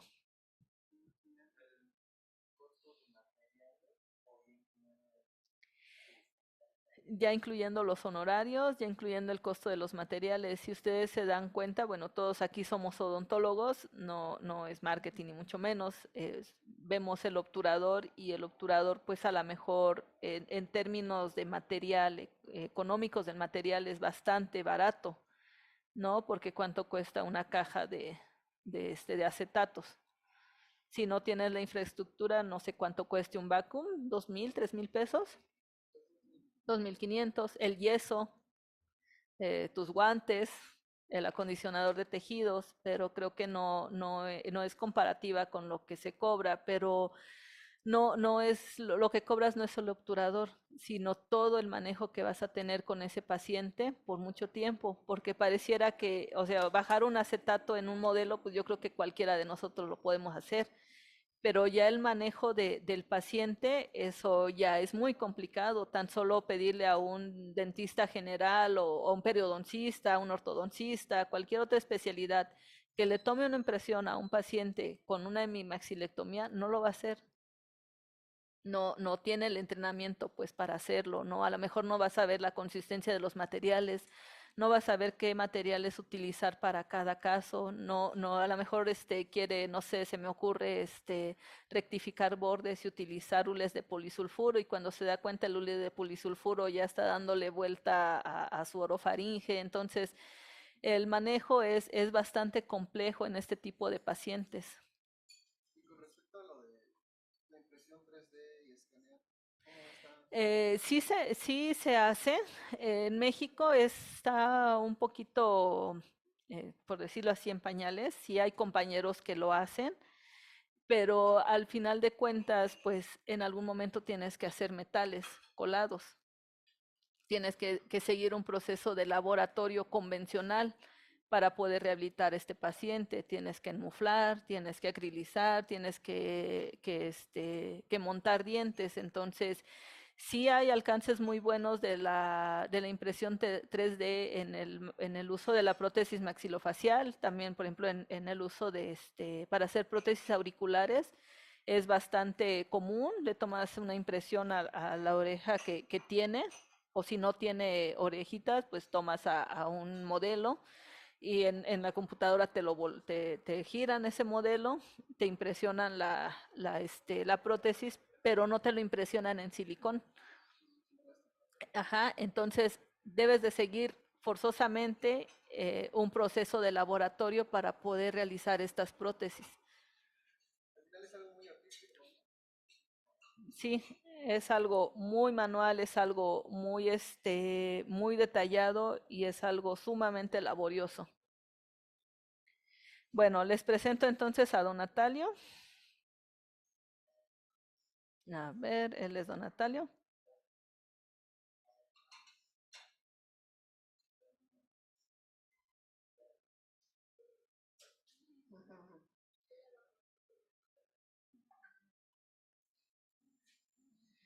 Entonces, don Natalio, nadie en el lugar donde él vive sabe que no tiene el maxilar. Y si en algo me da orgullo haber atendido a don Natalio, por así decirlo, es que nunca bajó ni un gramo de peso. Jamás, jamás bajó de peso, siempre estuvo así como muy bien conservado. Y es algo que a mí me satisface mucho en lo que hacemos todos los días en el hospital, ¿no? Yo estoy, cuando gusten, en el Hospital Central Militar, ahí estamos a sus órdenes. Ay, sí quiso. Ahora sí quiso reproducirlo.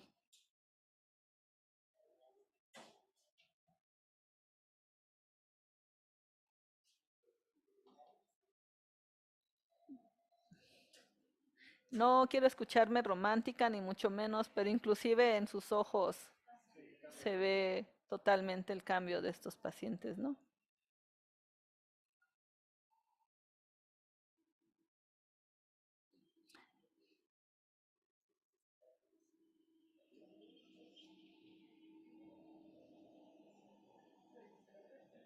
El otro parece que quiere llorar.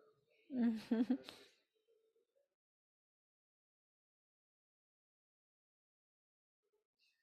¿Y esa prótesis está implantosoportada No, o es no. rígido? Sí puede ser don Natalio candidato a implantes porque no tuvo un tratamiento de radiación.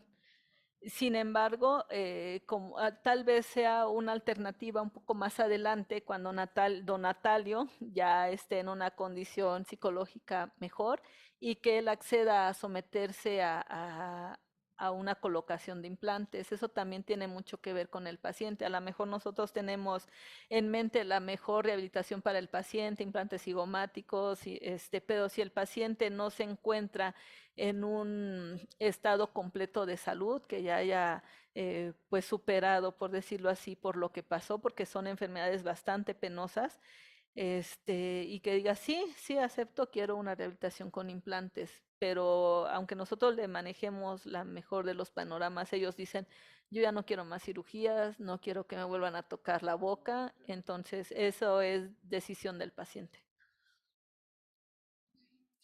Y ella es Alejandra Chan. Digo, salió de cirugía y pues no tenía labio, ¿no?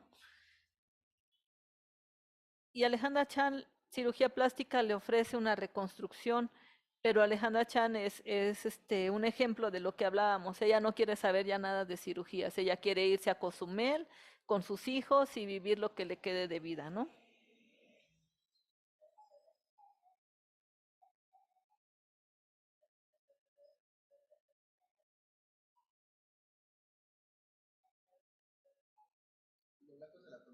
Es el acondicionador. Ella tiene una prótesis transicional, todavía no tiene una prótesis definitiva. El objetivo de las prótesis definitivas pues es tratar de que no tenga acondicionador de tejidos, que únicamente sea acrílico termocurable.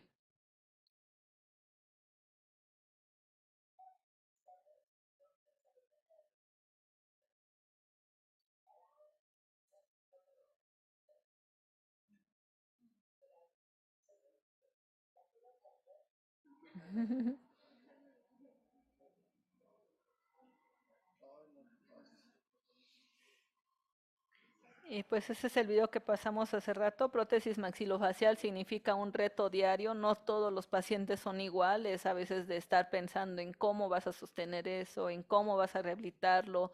Desde un punto de vista institucional, lograr rehabilitarlo con lo que tenemos. Entonces sí es de bastante ingenio, creo yo también. Y pues entramos cuando, como les dije hace rato, la reconstrucción quirúrgica es limitada. Y pues este video ya lo vimos.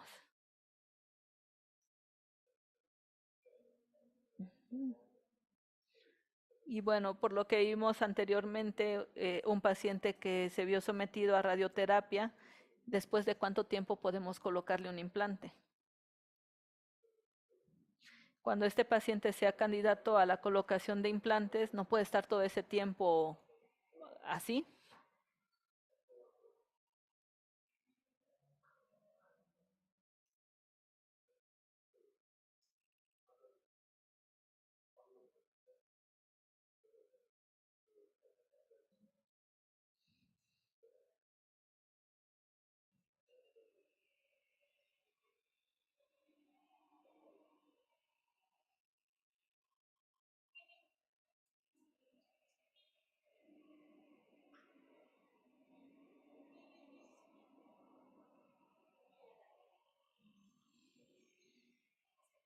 Sí, ya voy.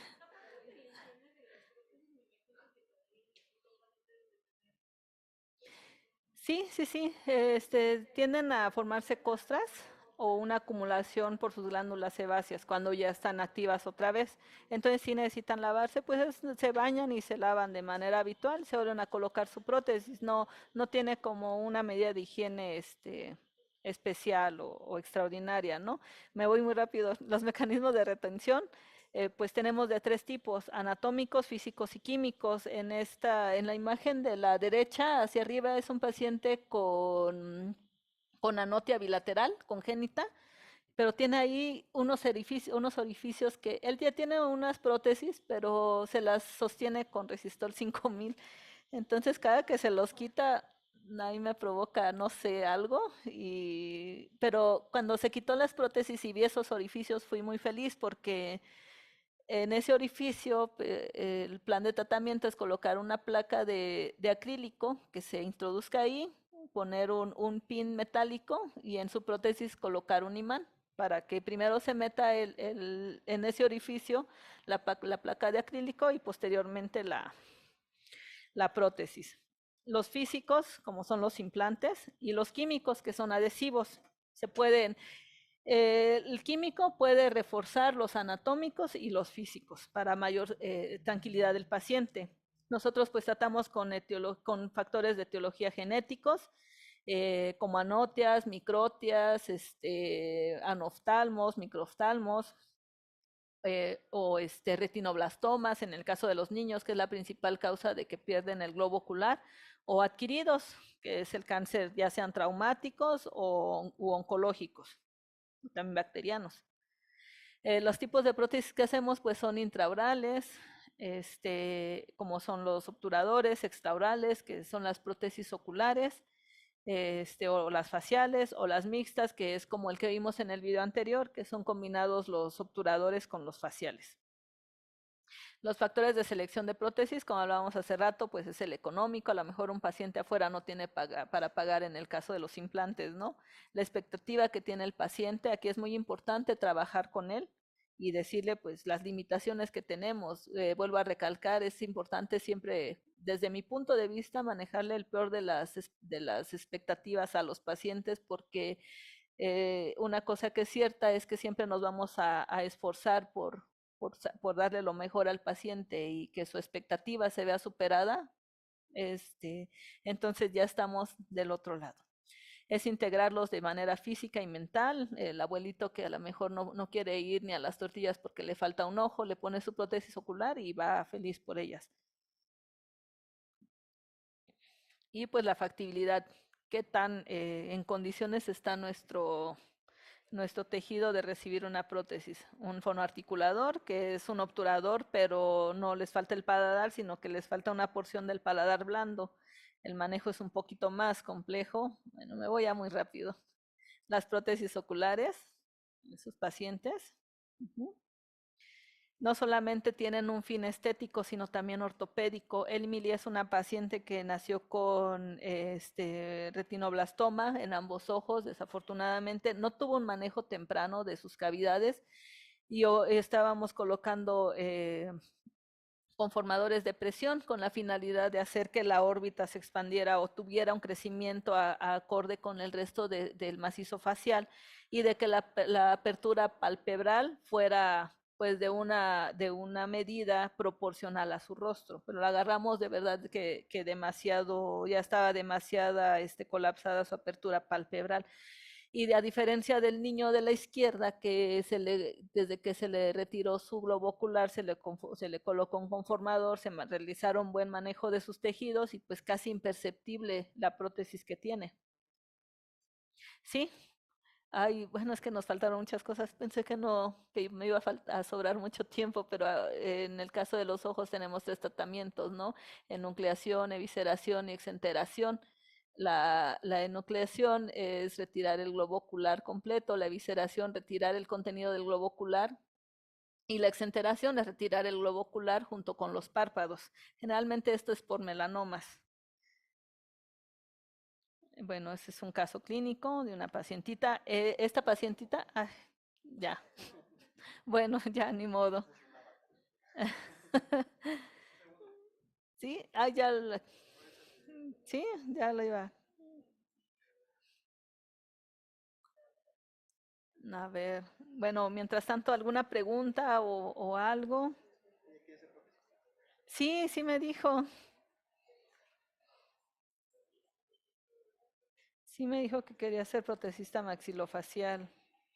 Yo pienso que, bueno, a lo mejor porque yo trabajo en una institución, entonces mi satisfacción pues definitivamente es otra, ¿no? No es a lo mejor el de trabajar y ver muchos pacientes y ganar dinero y eso, que no está mal hacerlo tampoco, sino que en lo personal esto es lo que a mí me llena, ¿no?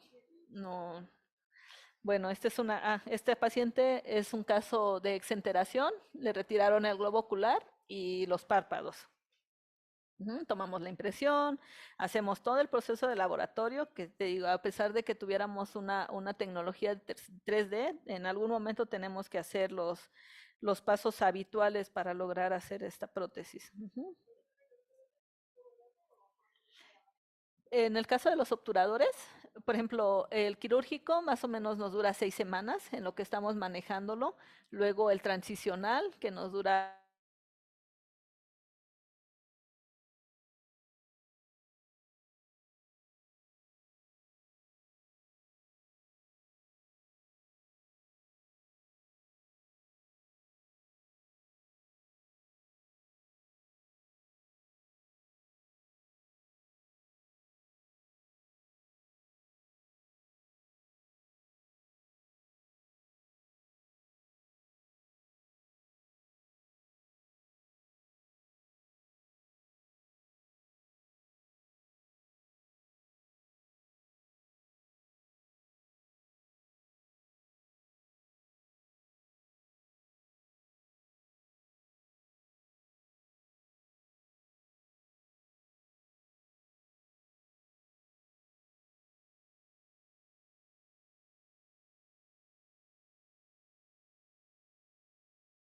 colocar ya un definitivo, que tampoco le genere otro gasto al paciente. Imagínense que pague, no sé, 30,000 pesos por un obturador que va a cambiar en 6 meses o en un año, pues no es costeable.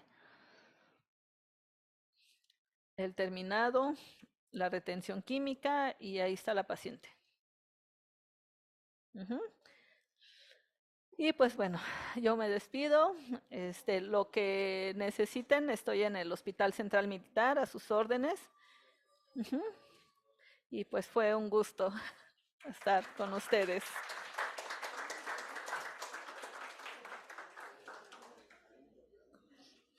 Listo.